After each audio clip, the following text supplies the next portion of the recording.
Tracy, how good was that one? Who the crap is Tracy? It's my AI instructor up there, Trackman.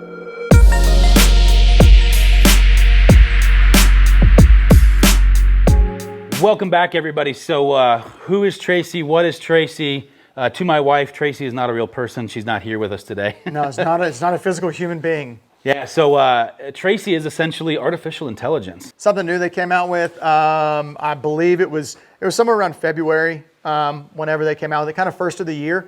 That was a big thing that they were going to be showing at the PGA show and came out with it. And it's really good. It's intelligent. It's very intelligent. It's very intuitive. And it does not, I will say this right now, it does not take the place of an instructor.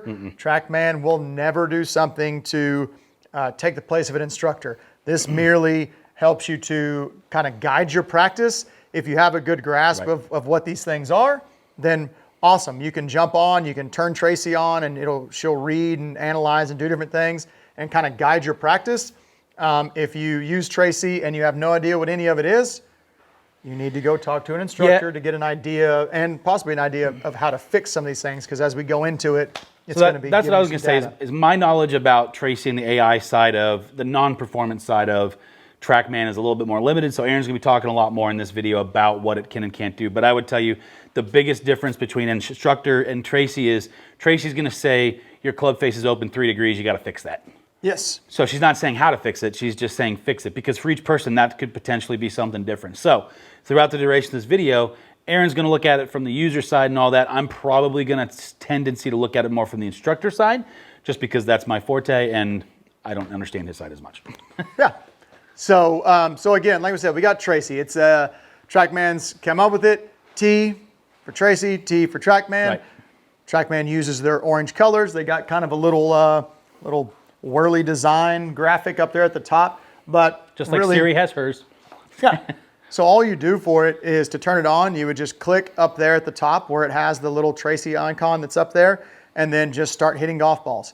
I've already hit 7 or 8 shots, whatever it is, and so the more consistent you hit the ball, the faster Tracy pops up. The more inconsistent you hit the ball, the more Tracy is having to learn what your shots are. Right.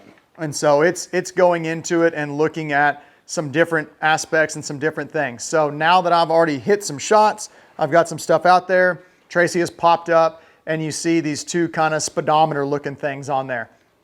So those are your ranges. They have it marked on there as an 18 handicap and a pro handicap, and there are kind of little spots on there. Yeah. As you can see up there where I'm at, my trajectory, so my ball flight, height, that kind of stuff, is at 90. Might as well be on tour. Yeah, 95. I mean, why am I not even on tour right now? Oh, because it takes a little bit more. Because of the other one. Yeah.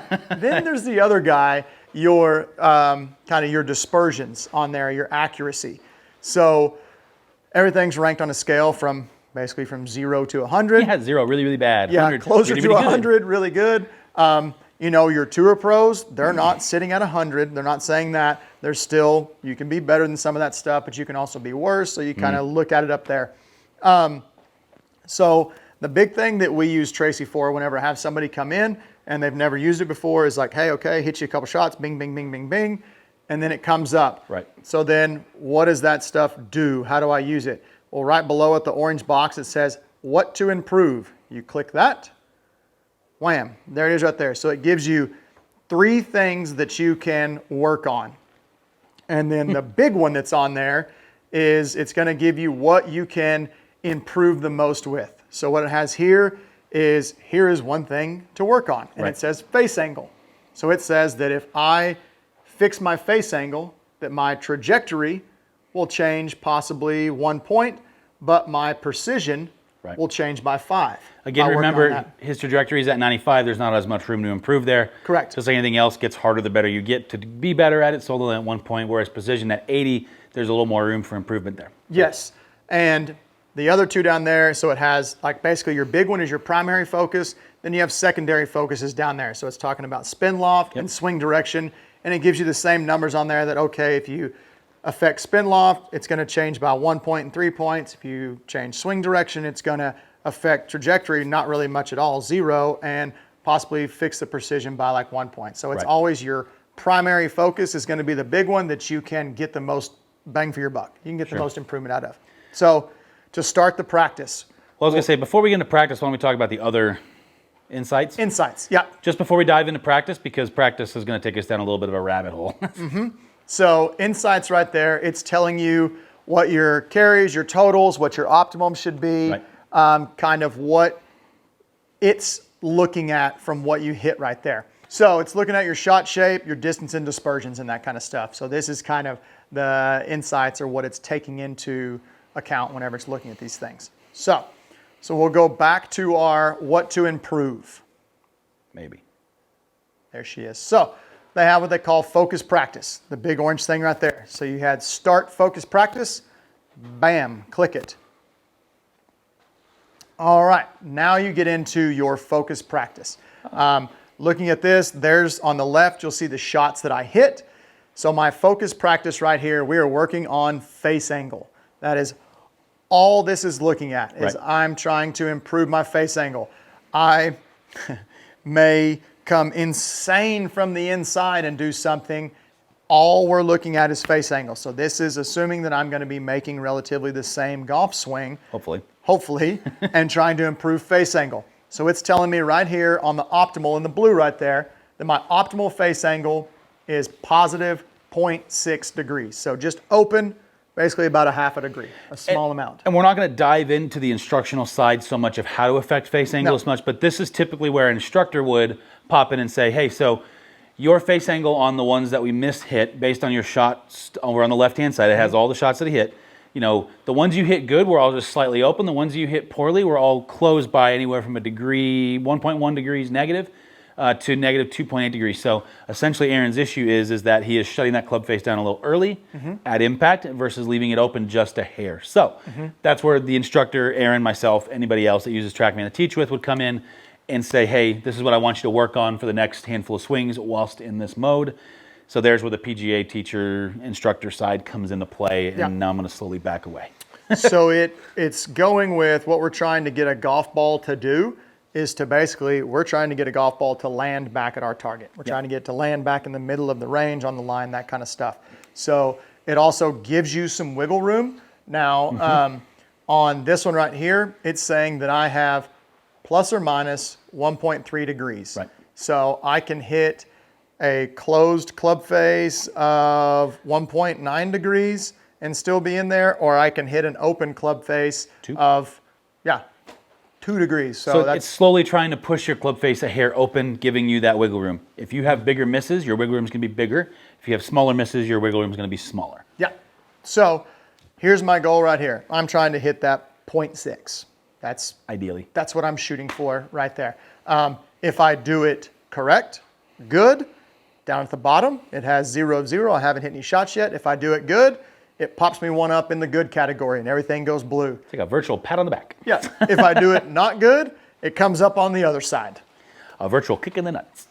So we'll see how many we got here. And so, tell people, hey, let's work on this for 5, 10 swings, something like that. Like out of 10, how many did we get correct? And then it keeps a track of it down there.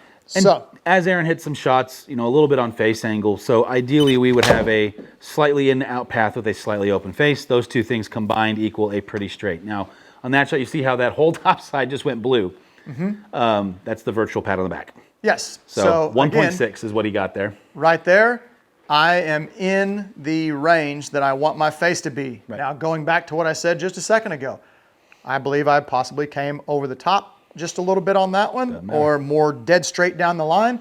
So I ended up with a cut shot, but we're not looking at that. We are trying to improve face angle and face angle only. So getting a feel of that, where that face should be.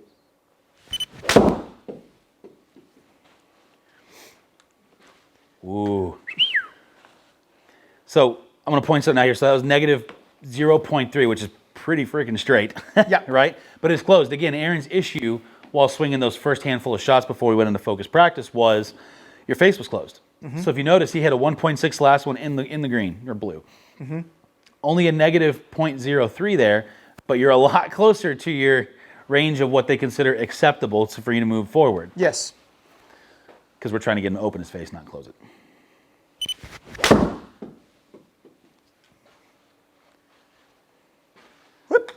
Whoa, got closer to that line. Get closer to that. So Aaron's just too good for Tracy. So do me a favor, intentionally miss one here. Let's see what it looks like when you throw one in the bad side.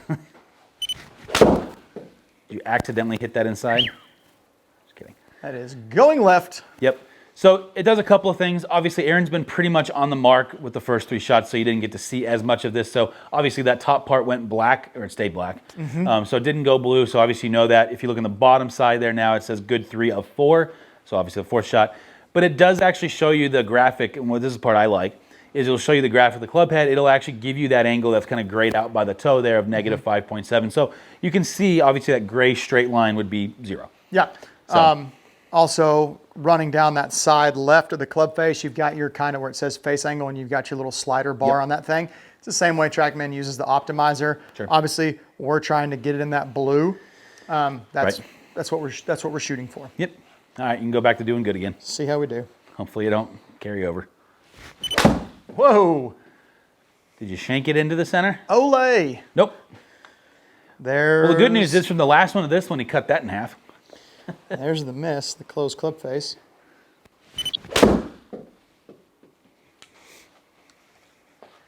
There you go. Blue one. And the kind of the cool thing here too is when we're looking at the far left-hand side, it's keeping track of all of this shot data for us. So, you know, we can see what was assessment and what was practice. That's the difference in the white versus the yellow, and there's a break in there. And then everything that's been on the blue or the good side is highlighted, things that aren't. So if you wanted to go back and kind of, when you're done, look at each shot and go, well, what happened here from an instructor standpoint too, you can go back and click on these shots and pull up. I'm not going to do it, but and pull up each shot individually or go back to the standard. Well, I think the important thing here too is I know on my channel I've actually had a person that is a subscriber, thank you by the way, watching purchase their own Trackman. I'm sure they've gotten it yet. I told them to kind of keep us posted through the comment section. But we've had the first person that watches us actually purchase a Trackman now. Congratulations, first of all, because they're fun and they're also incredibly expensive. So good for you for a lot of things. Yes. Being able to afford it. Yeah, Have a toy. And I did ask. It's not an instructor. It's just a guy that wants one in his house. I would love one in my house. Good enough is this. Yeah. Just got to drive 45 minutes to get here. But I'm going to do a quick little plug here because if you are not in the DFW area, but maybe you have a Trackman, did you know, shocker, that Maverick Performance Golf, you should have this, but you don't, you can actually do a subscription service and we can teach mobilely. So if you have a Trackman and you're having numbers, you can actually go on to the Maverick Performance Golf website, sign up for a subscription service. You'll get linked to a beta tested app that we're working on right now, and then we interact through that from distance. So I've got a couple of students in the UK. I got one student in Brazil. And then I've got everybody that takes lessons from me regularly gets what we call digital check-ins, which is that same app. So they obviously get it included with their lesson packages in person, but that way you can have, and it's $45 a month, and yeah, just message me as much as you want. Technology. Hey, in the year of the Rona, we have to adapt, and we are trying to adapt. You got to do your thing. So, but yeah, check that out if you're interested. It's a really cool little feature. Haven't fully launched it yet, but we are right on the edge of it. I've been beta testing with some viewers. So awesome. Anyway, back to this, which is really not much left in it, but yeah. So, I mean, again, that is kind of Tracy in a nutshell. You can, I mean, change the club, go through it, whether you're going to hit driver. I mean, you can run it all the way through your bag. And it's going to look at all these different aspects of it, and again, just kind of focus or kind of guide your practice. Exactly. We had a member in last night that was using it and was like just raving on it, that it's like, okay, and he's been on Trackman for a while and understands a lot of it. So it's like, hey, why am I doing this? Pop that up, boom. This is most likely why you're doing it, instead of you having to try to analyze the numbers down there and figure out like, okay, which one of these is causing this. Sure. This kind of starts to focus it down to get to and that I will spot. say, if we go back to that original screen, you have the 3 that pop up. It always picks the one where there's the most room for improvement. Yes, yeah. So it's intelligently picking the thing like, hey, this is really the main, these other things are causing it too. But if you focus on this one for now, we should see that dispersion squeeze tight. And I did a little shout out, so let's give you guys one. They have a really cool program, a lesson called the Trackman 30. Yes. Which essentially you come in, you essentially get those stats. Yep. And then between Aaron or whatever, any other instructors that work for you guys, and the system, Aaron comes in, gives you the fix, and then leaves you to practice. So you get a kind of, not a quick tip, but an improvised. It's a focused practice with that too. Yeah, it's like, so you hey, get Aaron for 20, 30 minutes, and then you have another 30 minutes to work on it in the focus practice arena or wherever Aaron thinks you might be able to improve the most. So if you need an in-person quickie like that, or you want to just use it, make sure and reach out to them and absolutely. set up that Trackman 30 lesson. Absolutely. Well, cool. Well, yeah, that's Tracy in a nutshell. If there's there's something else you want to see from it, or any other features of Trackman, if you've heard about some stuff that they do. It's almost a full-time job keeping up with these guys. They are moving fast, and there is constantly stuff coming out. Yep. Fingers crossed that within the next week-ish, we have some more new stuff coming out from them. Like from the West Coast? Possibly. Very cool. I don't know. We shall see. Zip. Yep. And that is all, folks. If you have any other questions about the features of Trackman or the lesson things that we've both been talking about a little bit, please just leave us a comment below. Do us a favor. These videos aren't the easiest thing in the world to produce, so subscribe them. Subscribe, hit the like button. Those two things go a very long way in help getting these videos out to more people and helping us out on the analytics side. So, absolutely. That being said, yep. Thank you all for checking in. See you later.